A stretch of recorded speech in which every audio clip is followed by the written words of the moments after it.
avec un ancien grand sportif et aujourd'hui adjoint au sport. Donc est-ce que vous pouvez vous présenter? Écoutez, je m'appelle Yann Cucherin. Après une longue carrière de gymnaste, 4 participations olympiques et quelques titres, le maire de Lyon, Gérard Collomb, m'a fait confiance pour prendre la délégation au sport. Et j'essaye, avec l'expérience et les compétences qui sont les miennes, de répondre à la demande lyonnaise. Donc aujourd'hui c'était un événement sur la promotion du sport, une conférence. Est-ce que vous pouvez nous expliquer pourquoi votre rôle aujourd'hui sur cet événement?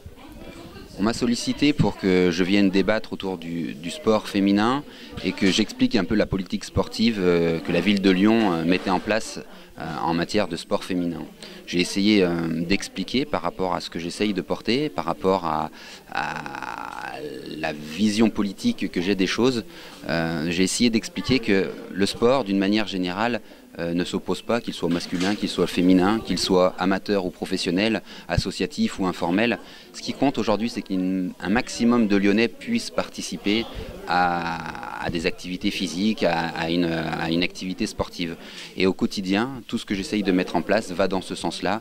Comment faire en sorte que le plus grand nombre de personnes puissent avoir accès à une pratique sportive. Donc aujourd'hui c'était donc sur la promotion du sport féminin. Donc vous avez déjà un petit peu répondu. Donc la ville de Lyon s'efforce, et notamment au niveau du sport, à promouvoir aussi cette discipline-là pour toutes les femmes. Évidemment, parce que le sport est général. C'est pas le sport féminin ou masculin comme je le précisais.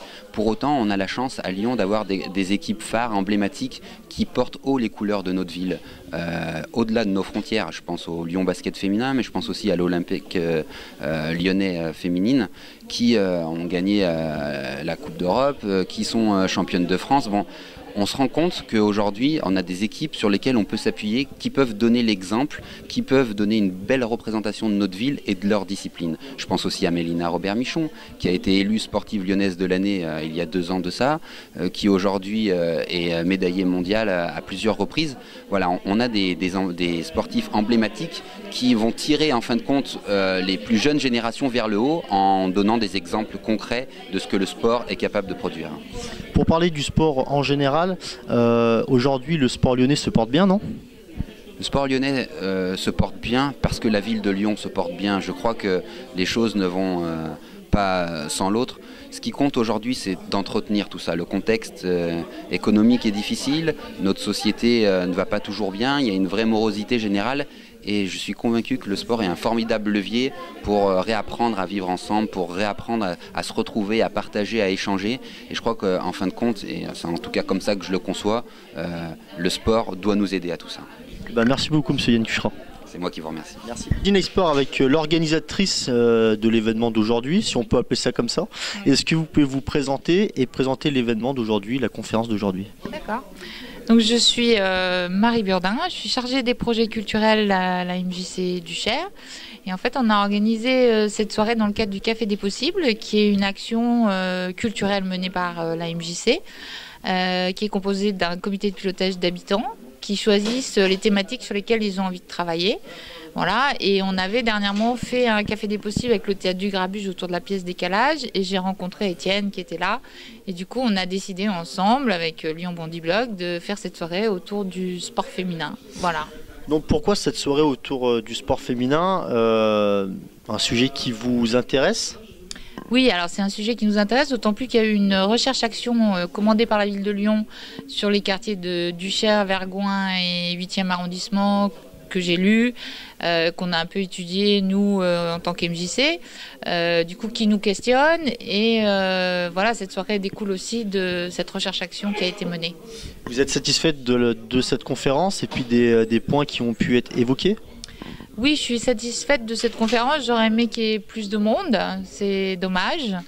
Les points qui ont été évoqués, j'ai trouvé ça très intéressant. J'aurais juste aimé aussi peut-être parler plus du sport amateur, parce que nous, en tant qu'MJC, on est plus sur du sport amateur, et aussi sur les questions de mixité, non-mixité, parce que c'est vraiment quelque chose dans les quartiers qui est intéressant aussi à travailler, à savoir que les femmes aiment bien aussi faire du sport entre elles, par rapport au regard des hommes, par rapport au fait que là, elles sont plus épouses, elles sont plus mères, elles sont seulement des femmes à part entière. Et ça, c'est une question qu'on n'a pas eu le temps d'aborder, mais que j'aurais bien aimé aborder. Et vous, du côté de la MJC, donc comment ça se passe ce rapport homme-femme dans le sport? Alors, ça se passe pas bien partout. Dans les arts martiaux, ça se passe bien. En musculation, par exemple, c'est beaucoup plus dur. Les femmes ont du mal à trouver leur place. Dans le sport fitness et tout ça, c'est beaucoup plus féminin, moins masculin.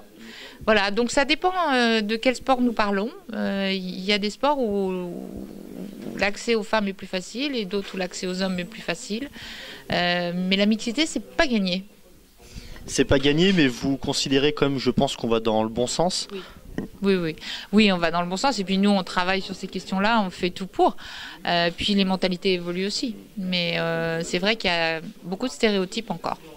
Merci beaucoup. Je suis avec Perla Arcinetti, qui est boxeuse. au Boxing Club de Sinois. Depuis combien de temps? 3 ans maintenant. D'accord. Donc là, nous venons d'assister à une conférence sur le sport féminin à Lyon. Donc on a parlé d'inégalité entre le sport féminin et masculin. Penses-tu qu'il y a réellement une inégalité, voire même une barrière entre les hommes et les femmes dans le sport?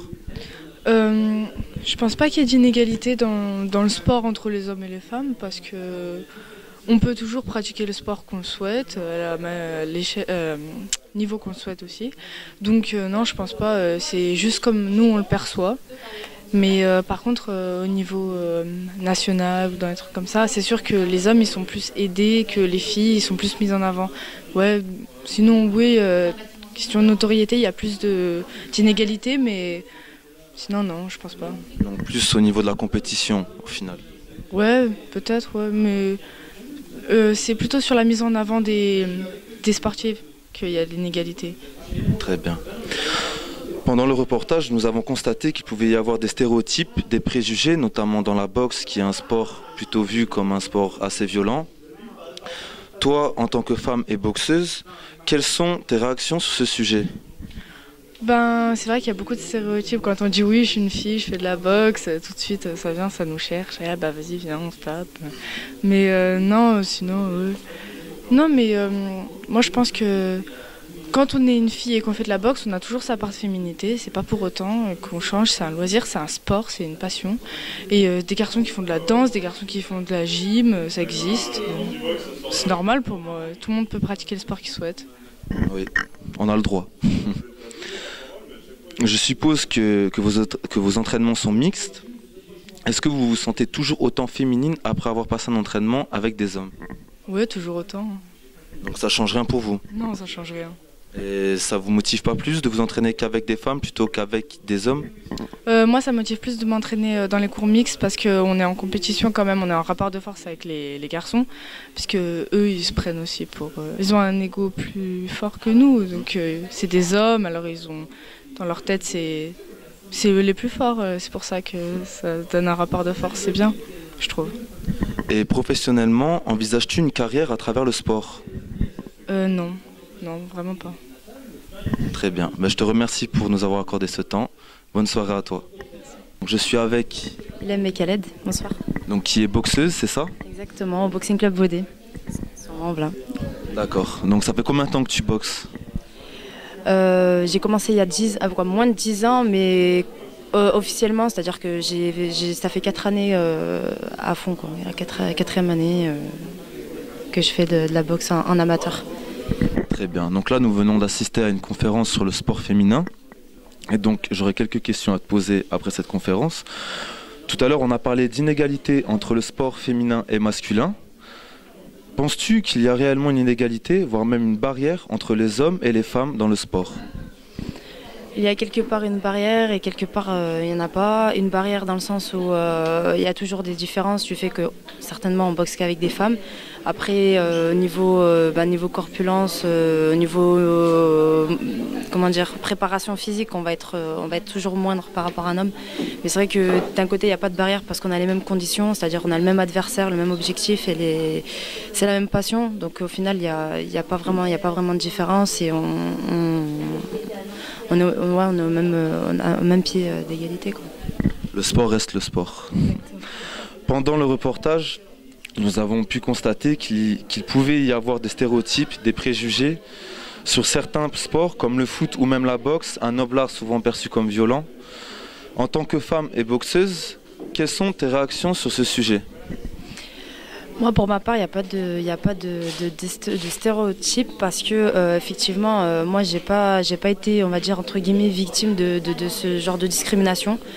J'ai toujours été bien intégrée, que ce soit au niveau de ma famille qui a accepté de suite le sport, que ce soit au niveau de mon entourage, que ce soit des garçons, j'ai toujours été considérée comme une fille simple qui fait du sport. J'ai pas été forcément considérée comme un garçon manqué ou...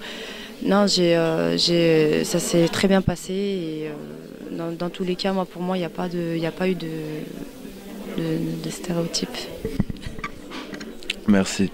Donc, je suppose que vos entraînements sont mixtes. Donc, est-ce que vous vous sentez toujours autant féminine après avoir passé un entraînement avec des hommes? Je me sens toujours autant féminine. Moi, je garde toujours ma féminité. Je reste une femme. C'est vrai qu'à l'entraînement, on est très peu comme filles. Et puis, dans le monde de la boxe, les meilleurs sparring, de toute façon, en mise de gants, c'est les garçons. On ne peut que progresser avec les garçons. C'est vrai parce qu'ensuite, on est face à une femme sur le ring. Donc, on ne peut que progresser, bien sûr, avec des hommes. Mais ça n'empêche pas de garder ma féminité. Je reste une femme. Je vais même prendre très soin de moi et me maquiller, quoi. Ça se voit, c'est bien. Que manque-t-il aujourd'hui au sport féminin pour être reconnu? Ce qui manque, pour moi, il est reconnu, hein, le sport féminin. Moi, je n'estime pas qu'il manque quelque chose parce que après, c'est vrai que comme c'était dit dans le reportage, c'est qu'il manque des athlètes féminines. Donc il va manquer, pour moi en tant que boxeuse, hein, il va manquer on va dire de la concurrence, surtout dans ma région. Donc c'est vrai qu'on va avoir moins de possibilités de s'émanciper. Donc les filles elles sont plus concentrées à Paris. C'est plus compliqué, mais pour moi il manque rien. Après c'est juste la motivation et la volonté. Et c'est comme ça qu'on peut faire connaître le monde de la boxe féminine. Et c'est pour ça qu'il y a des projets, des tournois. Je sais qu'il y a le boxing club, le Lady Boxing Tour. C'est consacré juste pour les femmes. Donc c'est vraiment des choses qui sont mises en place pour que le sport féminin évolue. Pour moi il manque rien. C'est juste qu'on a tendance à plus parler des sports masculins que les sports féminins, mais le sport féminin est quand même très présent. On se rend compte qu'il est quand même très présent, notamment ici à Lyon, avec l'OL et vous les boxeuses. Il y a énormément de boxeuses, donc c'est quand même bien. Et donc, comment fait-on aujourd'hui pour promouvoir le sport féminin d'après toi? Pour avoir des rencontres avec des personnes comme vous, des personnes qui militent pour les filles et qui se consacrent justement pour ce genre de projet. Et c'est comme ça qu'on peut le faire évoluer. Après, c'est vrai que, comme je vous ai dit, c'est la motivation. De toute façon, c'est les filles en elles-mêmes. Et c'est vrai qu'après, il y a plusieurs critères qui bloquent, quoi, que ce soit au niveau de familial ou la motivation de la fille ou au niveau professionnel. Après, c'est...